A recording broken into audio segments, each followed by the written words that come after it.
ગુજરાતના શ્રદ્ધાળુઓ માટે આવા જવાની વ્યવસ્થાઓ રાજ્ય સરકાર દ્વારા ચાલુ કરવામાં આવશે।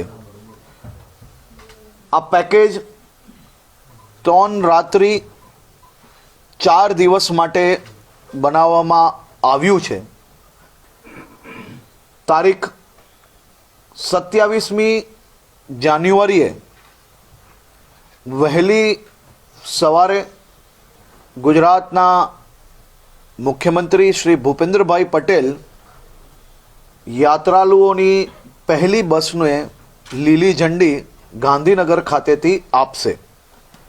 હિન્દુ સનાતન ધર્મમાં મહાકુંભનું એક વિશેષ મહત્ત્વ છે।